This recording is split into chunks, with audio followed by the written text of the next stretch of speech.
গতদিন আমরা যে তাড়ন বেগের একটা সূত্র পড়ছিলাম, ব্রিফ প্রমাণ দেখছিলাম।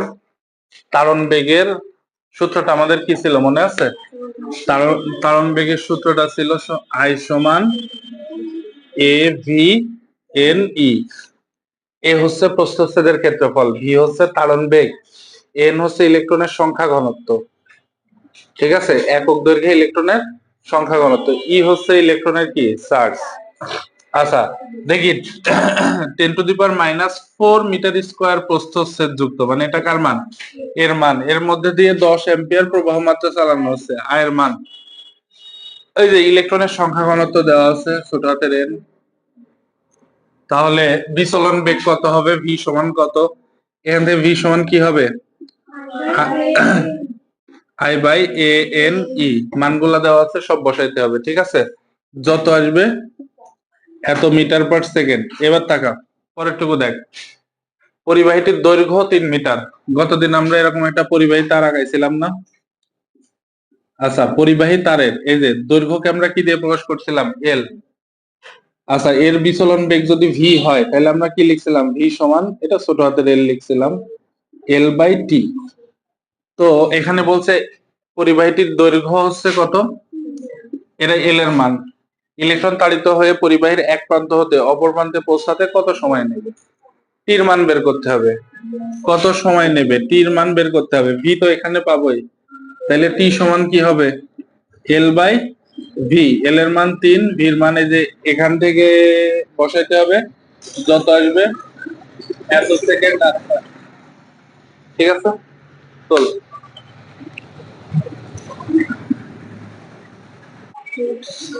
এবার আমরা পড়বো হচ্ছে প্রবাহ ঘনত্ব। কি পড়বো? প্রবাহ ঘনত্বকে জে দিয়ে প্রকাশ করা হয়, বড় হাতের জে দিয়ে। একটু তাকা সবাই, এটা একটা পরিবাহী তার, এটা একটা পরিবাহী তার, এটা আরেকটা পরিবাহী তার। ঠিক আছে, এখন এর প্রস্থচ্ছেদ এ, এর প্রস্থচ্ছেদ ধরলাম কত? প্রস্থচ্ছেদের ক্ষেত্রফল তো এ। এখন এর মধ্যে দিয়ে আমি 2 অ্যাম্পিয়ার প্রবাহ মাত্রা পাঠাচ্ছি। কত অ্যাম্পিয়ার? 2 অ্যাম্পিয়ার। মানে মনে কর এর মধ্যে দিয়ে 2 জন লোক যাচ্ছে সাপোজ, এর মধ্যে দিয়ে আমি 5 অ্যাম্পিয়ার প্রবাহ মাত্রা পাঠাচ্ছি। বলতো কার প্রবাহ ঘনত্ব বেশি? নিচেরটার প্রবাহ ঘনত্ব বেশি না? কারণ একই একই প্রস্থচ্ছেদের মধ্যে দিয়ে বেশি পরিমাণ কি তড়িৎ প্রবাহ যাচ্ছে, তাহলে প্রবাহ ঘনত্বর সংজ্ঞাটা কি হবে? কোন পরিবাহের প্রস্থচ্ছেদের মধ্যে দিয়ে যে পরিমাণ তড়িৎ প্রবাহিত হয় তাকে কি বলা হবে? প্রবাহ ঘনত্ব। কোন পরিবাহের প্রস্থচ্ছেদের মধ্যে দিয়ে যে পরিমাণ তড়িৎ প্রবাহিত হয় তাকে কি বলা হয়? প্রবাহ ঘনত্ব। যে দিয়ে প্রকাশ করা হয়। কি দিয়ে প্রকাশ করা হয়? যে। তাহলে 1 মিটার স্কয়ার প্রস্থচ্ছেদের ক্ষেত্রফলের মধ্যে দিয়ে যদি 1 অ্যাম্পিয়ার প্রবাহ মাত্রা যায় তাহলে সেটাকে কি বলা হবে? এর প্রবাহ ঘনত্ব তাহলে কত হবে? 1।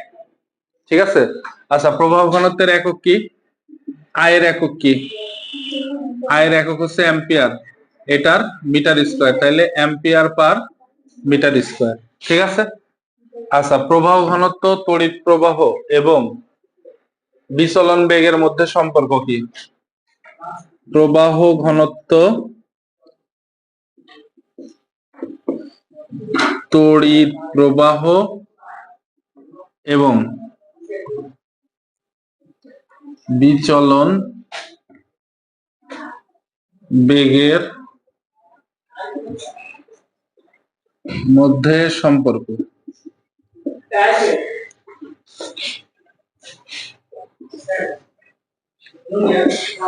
যে সমান আমরা কি করলাম? I/A। আই মানে কি? AV/NE। আমরা তো পড়ছি কতদিন, আই সমান কি? AV/NE/A। এ আর এ কাটা, তাইলে যে সমান কি থাকবে? VNE। এটা হচ্ছে কি? প্রবাহ ঘনত্ব। এটা কি? তাড়ন। ওই প্রবাহ ঘনত্ব তাড়ন বেগের মধ্যে সম্পর্ক, তড়িৎ প্রবাহ না। প্রবাহ ঘনত্ব এবং তাড়ন বেগের মধ্যে সম্পর্ক হচ্ছে এটা। ঠিক আছে, এবার আমরা পড়বো হচ্ছে রোধ। চলতড়িতের সূত্রে আমরা ঢুকে যাচ্ছি, চলতড়িতে ঢুকে যাচ্ছি এবার। প্রায় এতদিন 2 দিন আমরা অল্প স্বল্প কিছু একটু বেসিক পড়ছি, এখন আমরা চলতড়িতের মেইন টপিকসে ঢুকে গেলাম, সেটা হচ্ছে রোধ। রোধ, এই কথাটা আসছে যে আমরা একটা কথা বলি না যে প্রতিরোধ করা বা রোধ করা। প্রতিরোধ মানে কি? বাধা দেওয়া। এই বাধা দেওয়া থেকে এই রোধ শব্দটা আসছে। এখন মনে করে এটা একটা পরিবাহী তার। এই পরিবাহী তারের মধ্যে দিয়ে মনে করে একটা ইলেকট্রন যাবে। কি যাবে?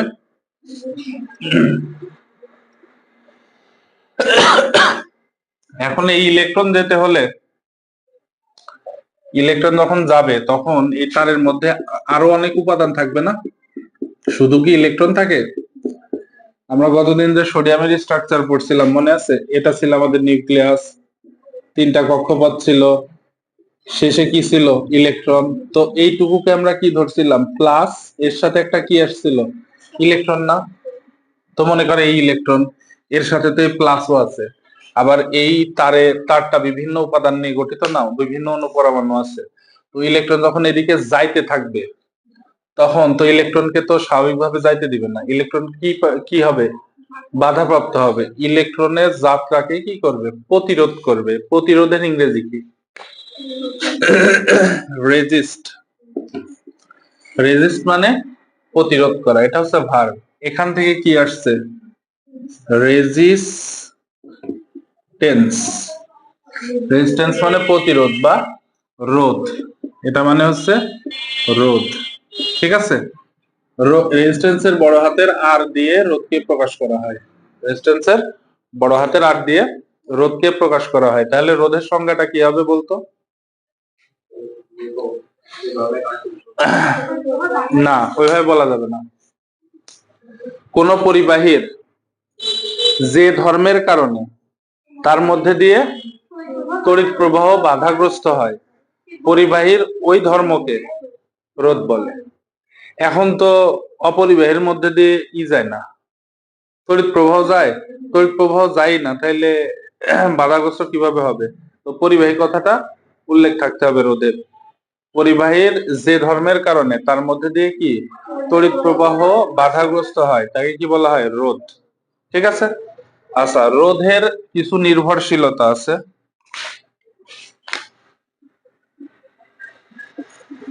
রোধের নির্ভরশীলতা, রোধ কোন কোন বিষয়ের উপর নির্ভর করে?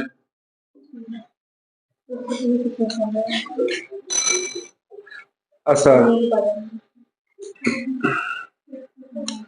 প্রথম কথা হচ্ছে তাপমাত্রার উপরে কিন্তু রোধ নির্ভর করে। আমি এটা বলছি, এটা নিয়ে এখানে দেখাবো না, পরে দেখাবো। এটা একটা পদার্থ অনেক অনুপরমাণু নিয়ে গঠিত। এখন ওই পদার্থে তুই কি দিলি? তাপ দিলি। তাপ দিলে কি হবে? তাপমাত্রা বাড়বে। তাপমাত্রা বাড়লে কি হবে? অনুপরমাণু সমূহ ছোটাছুটি করতে থাকবে। ছোটাছুটি করা মানে কি? আন্তঃনবিক আকর্ষণ কমে যাবে। আর আন্তঃনবিক আকর্ষণ কমে যাওয়া মানে কি? মানে একটা অণু আর একটা অণু থেকে বেশি দূরে সরে যাবে না, তখন তো ইলেকট্রন সুন্দর মতো চলাচল করতে পারবে কম বাধা ছাড়া। তাহলে তাহলে এখান থেকে কি বলা যায়? মানে ইলেকট্রন যখন বেশি ছোটাছুটি করবে তখন ইলেকট্রন বেশি বাধাপ্রাপ্ত হবে না? মনে করতো একটা বাজারের মধ্যে গেছিস, এখন ওই বাজারের মধ্যে প্রায় 1000 মানুষ আছে। এমনিতে তুই স্বাভাবিকভাবে হেঁটে যাচ্ছিস, 2-1 জনের সাথে ধাক্কা লাগছে, কিন্তু বাজারের মধ্যে আমি আগুন ধরাই দিলাম বা একটা বোমা মারলাম, কি হবে? মানুষজন ছোটাছুটি শুরু করবে না? তুই যেভাবে হেঁটে যাইতেছিলি ওইভাবে যাইতে পারবে?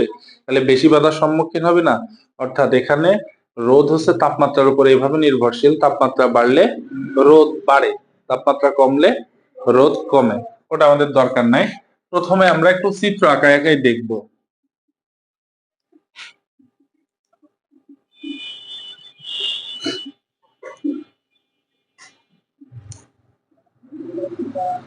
দেখ, একই প্রস্থচ্ছেদের তার, মনে কর এটার প্রস্থচ্ছেদের ক্ষেত্রফল এ, এটারও প্রস্থচ্ছেদের ক্ষেত্রফল কি? এ। এটার দৈর্ঘ্য L1, এটারও দৈর্ঘ্য কত? এটার দৈর্ঘ্য হচ্ছে L2।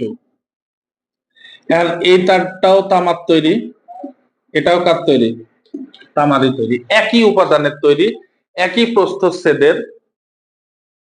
তাহলে এর মধ্যে যে পরিমাণ অবস্টাকল বা বাধা আছে, যে পরিমাণ অণু পরমাণু আছে, এর মধ্যে বেশি আছে না কম আছে? বেশি আছে না কম আছে? বেশি আছে না? তাইলে এর মধ্যে যদি তড়িৎ প্রবাহ যাইতে থাকে, এখানে বেশি বাধা খাবে নাকি এখানে? নিচেরটায় বেশি বাধা খাবে। কেন? দৈর্ঘ্য বড়, অবস্টাকল বেশি। এখানে দৈর্ঘ্য ছোট, অবস্টাকল কম। তার মানে রোধ যদি পরিবাহীর প্রস্থচ্ছেদের ক্ষেত্রফল স্থির থাকে এবং উপাদান যদি কি হয়? একই হয়, তাহলে রোধ দৈর্ঘ্যের কি? সমানুপাতিক। আর সমানুপাতিক কি? এল। অর্থাৎ দৈর্ঘ্য বাড়লে রোধ বাড়বে, দৈর্ঘ্য কমলে রোধ কমবে। বুঝলে? দৈর্ঘ্য একই উপাদানের তৈরি, একই উপাদান মানে কি? এর যা রোধ এরও সেম রোধ থাকার কথা, কিন্তু দৈর্ঘ্য যেহেতু বড় হয়ে গেছে, যেহেতু রোধ বেশি হয়ে গেছে, দৈর্ঘ্য কম, রোধ কম। ঠিক আছে, এখন আরেকটা দেখি।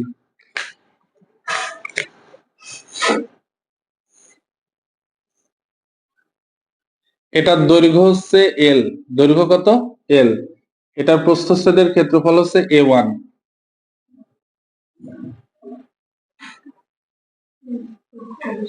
এটার দৈর্ঘ্য হচ্ছে, এটারও দৈর্ঘ্য হচ্ছে এল। এর প্রস্থচ্ছেদের ক্ষেত্রফল হচ্ছে A2। অর্থাৎ এটা ছোট, এটা কি? বড়। অর্থাৎ এটা সরু তার, এটা কি? মোটা তার। ঠিক আছে, একই উপাদান। মনে কর এটাও তামা, এটাও কি? তামা। এখন মনে কর 10 জন মানুষ এই রাস্তা দিয়ে, 2 জন মানুষ, 5 জন মানুষ এই রাস্তা দিয়ে হাঁটছে, তাহলে তো একটু ধাক্কাধাক্কি হতে পারে, পারে না? এখন 10 জন মানুষ এই রাস্তা দিয়ে হাঁটছে, তাহলে কি ধাক্কাধাক্কি হবে? এটা বেশি প্রশস্ত।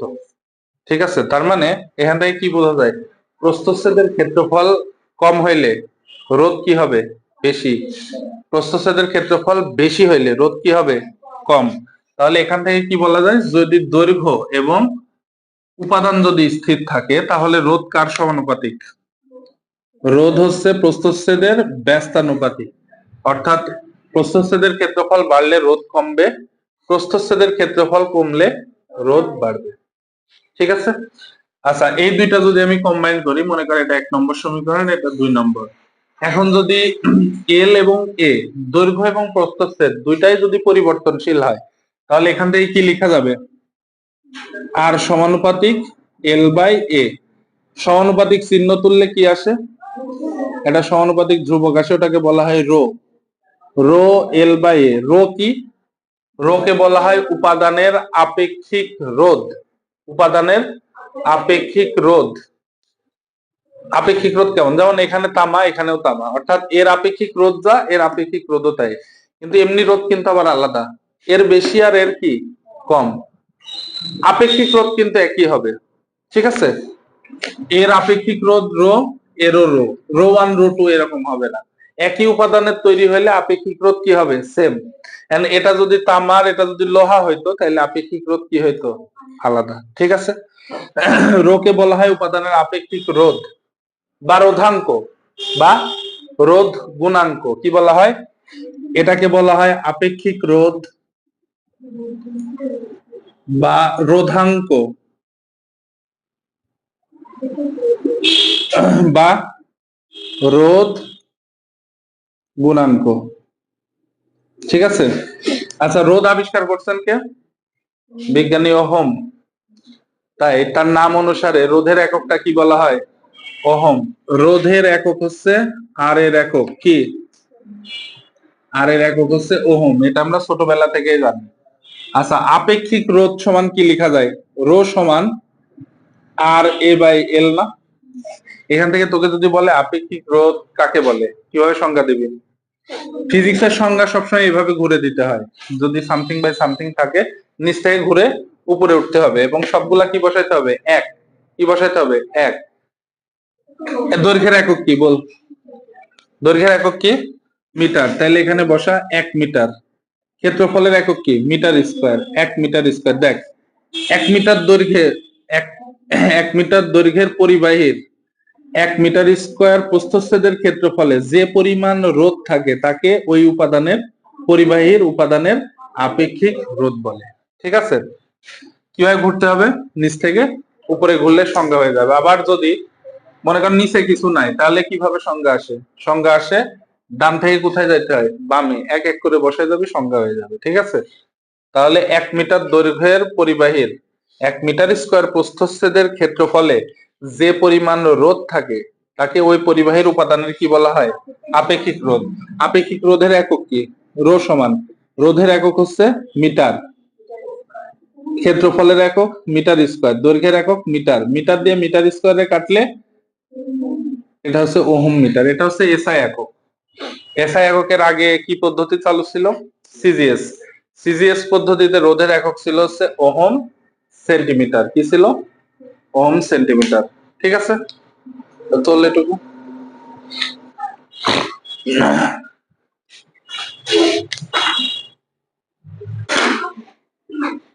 কি বলছে প্রথম অঙ্কটা? এটা এর তিনটা রোধের অঙ্ক। হ্যাঁ, প্রথম অঙ্ক বলছে একটি পদার্থের রোধাঙ্ক। আচ্ছা, রোধাঙ্ককে কি দিয়ে প্রকাশ করা হয়?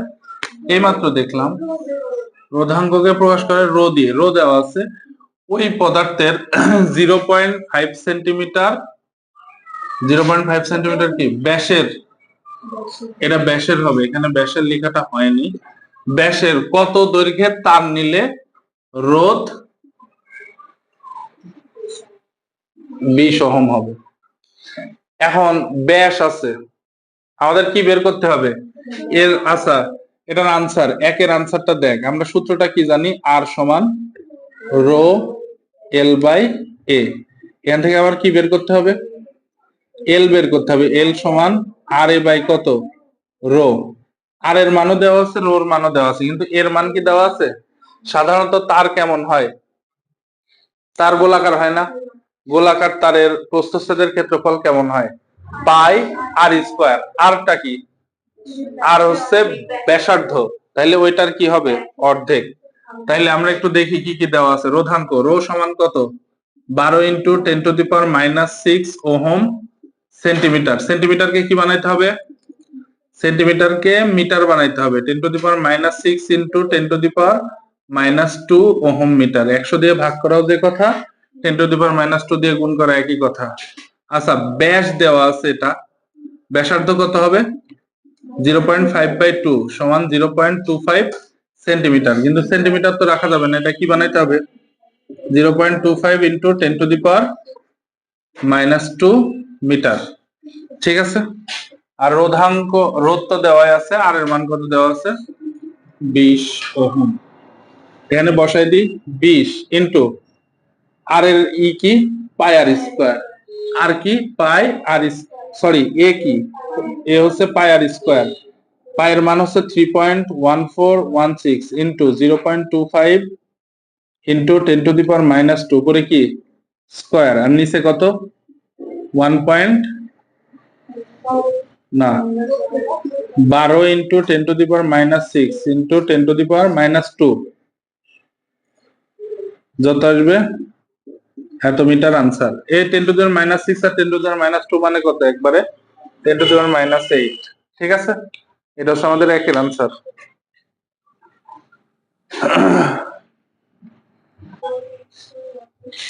এখানে কি বলছে? এখানে কি বলছে? পর দুইটি তারের দৈর্ঘ্য, ব্যাস ও রোধাঙ্কের অনুপাত 1:3। অপেক্ষাকৃত সরু তারটির রোধ 20 ওহম হলে অন্যটির রোধ নির্ণয় করো। দুইটা তার, তাহলে একটা সরু তার আর একটা কি মোটা তার। মনে করি এটা হচ্ছে সরু তার, ঠিক আছে, এটা হচ্ছে আমাদের মোটা তার। ওকে, প্রথমটার দৈর্ঘ্য ধর কত? L1, তাহলে দ্বিতীয়টার দৈর্ঘ্য কত? L2। প্রথমটার প্রস্থচ্ছেদের ক্ষেত্রফল যদি A1 হয়, দ্বিতীয়টা A2। প্রথমটার আপেক্ষিক রোধ যদি ρ1 হয়, তাহলে দ্বিতীয়টা কত? ρ2। প্রথমটার রোধ যদি R1 হয়, তাহলে দ্বিতীয়টার রোধ কত? R2। ঠিক আছে, তাহলে দৈর্ঘ্যের অনুপাত মানে কি কি দেওয়া আছে? L1:2 L2 কত দেওয়া আছে 1:3। তা আমি L1 ই ধরলাম কেন? কারণ যেটার মান ছোট সেটাই তো সরু হবে, যেটার মান বড় সেটা কি হবে, মোটা হবে একটু। আচ্ছা ব্যাস, ব্যাস মানে কি, ব্যাসকে আমি ধরলাম D1:, কত D2, এটা 1:3। তারপরে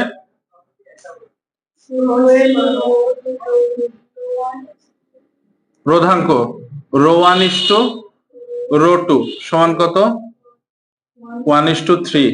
আর R1 কত দেওয়া আছে 20 ওহম। R2 তোকে বের করতে হবে, R2 সমান কত।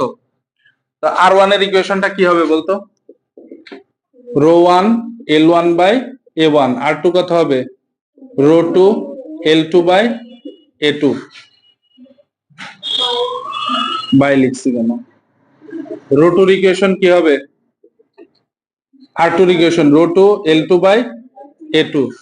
তো তুই যদি, যেহেতু R1 এর মান দেওয়া আছে, আমি R2 বের করব। R2 দিয়ে R1 কে ভাগ করলে কি হবে দেখ, R2 ভাগ R1 সমান ρ2 L2/A2 নিচে ρ1 L1/A1। তাহলে এটা কি লেখা যায় ρ2/ρ1, ঠিক আছে। এটার সাথে এটা কি আছে, ভাগ আছে না, গুণ হইলে কি হবে, উল্টাই যাবে, এগুলো উপরে যাবে, তাইলে এটা কত হবে বলতো L2/A2 ইন্টু A1/L1। তাহলে এটা কত লেখা যায় ρ2/ρ1 ইন্টু L2/L1 ইন্টু A1/A2। আচ্ছা A1 A2 কি ডিরেক্ট দেওয়া আছে, দেখ এটা কিন্তু ডিরেক্ট দেওয়া আছে, এটার মান কত, এটার মান কত ρ1:ρ2 1:3 না, তাহলে ρ2:ρ1 কত হবে শুধু 3, এটাও দেখ শুধু 3, এটা তো ডিরেক্ট দেওয়া নাই। আচ্ছা A1 মানে কি বলতো পাই, আচ্ছা A1/A2 বের করে ডিরেক্ট A1/A2। আচ্ছা A1 এর মান কত পাই R1 স্কয়ার, তারপরে পাই R2 স্কয়ার, পাই পাই কাটা, আর কি ব্যাসার্ধ, ব্যাসের কি অর্ধেক না, তাহলে এটা কত D1/2 whole square D2/2 whole square, তার মানে কত হবে D1 স্কয়ার/4 D2 স্কয়ার কত 4, 4 4 কাটা, কি থাকবে D1 স্কয়ার/D2 স্কয়ার, ঠিক আছে। আচ্ছা D1/D2 মানে কত 1:3, এর উপরে কি হবে স্কয়ার, ঠিক আছে। এটা কার মান R2/R1 এর মান, তাহলে R2 সমান কত, এখানে কত হয় যে 1 না, R1 এর মান কত দেওয়া আছে 20, দেখ তাহলে কত 20 ওহম, অর্থাৎ দুইটা তারের রোধ কি হবে সমানই হবে। শেষ।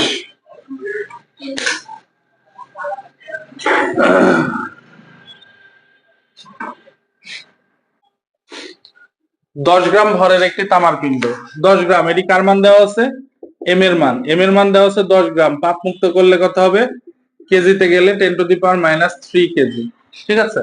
এত গ্রাম ভরের একটি তামার পিণ্ড দেওয়া আছে, এর থেকে তৈরি তারের দৈর্ঘ্য মানে এল, প্রস্থচ্ছেদ মানে কত এ, কত হলে রোধ এত হবে, তার মানে এল এর মানও বের করতে হবে, এর মানও বের করতে হবে।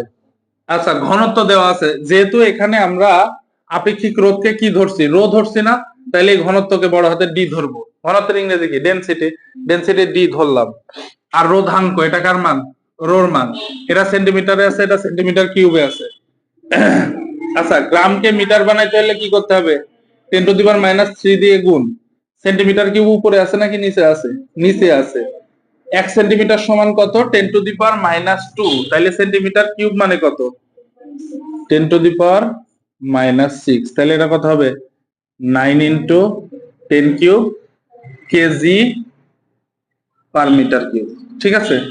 এটাকে সেন্টিমিটার থেকে মিটারে নিয়ে গেলে কত হবে 1.8 × 10⁻⁶ × 10⁻⁸ ওহম মিটার -2, এই -2 তুলে দিলে এখানে কত হয়ে যাবে 8, ঠিক আছে। আর কি বের করতে হবে এল আর এ, আননোন কয়টা দুইটা, ইকুয়েশন কয়টা হবে দুইটা ইকুয়েশন হবে। দেখ আমরা কি জানি ঘনত্ব সমান কি ভর ভাগ আয়তন, করছি না, মনে করেন এটা একটা তার, তারের দৈর্ঘ্য হচ্ছে আমাদের এল, তারের দৈর্ঘ্য কত? এল। এর প্রস্থচ্ছেদ যদি এ হয় তাহলে আয়তন কত হবে? এ ইন্টু এল না? দৈর্ঘ্যকে প্রস্থচ্ছেদের ক্ষেত্রফল দিয়ে গুণ দিলে কি পাওয়া যায়? আয়তন। তাহলে এম বাই কত? এ এল। এখান থেকে এ এল সমান কত লেখা যায়? এম বাই কত? ডি। এম এর মান কত? 10 ইন্টু 10⁻³ ডির মান কত? 9 ইন্টু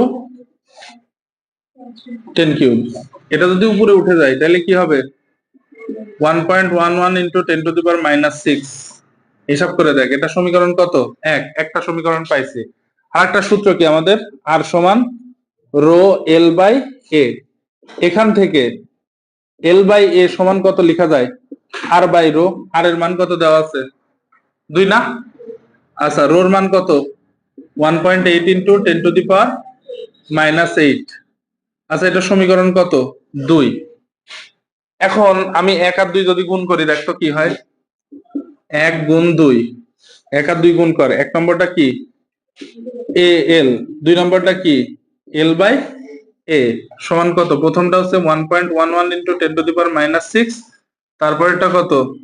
2 বাই 1.8 ইন্টু 10⁻⁸। এ আর এ কাটা, তাহলে এল স্কোয়ার সমান এই যে এখানে ক্যালকুলেশন করে যেটা আসবে, তারপরে উভয় পাশে কি করব? রুট করলে কার মান বের হবে? এল এর মান। এল এর মান মিটারে আসবে। এল এর মান যে কোনো একটা 1 অথবা 2 এ বসালে কার মান পাওয়া যাবে? এর মান। তাহলে দুইটা আমরা এতদিন শিখছি, একটা আননোনে কয়টা? একটা আননোন থাকলে একটা ইকুয়েশনই হয়, দুইটা আননোন থাকলে দুইটা ইকুয়েশন। ঠিক আছে, এটা তুল, তুলে স্কুটি তুই কেন বসে থাকবি?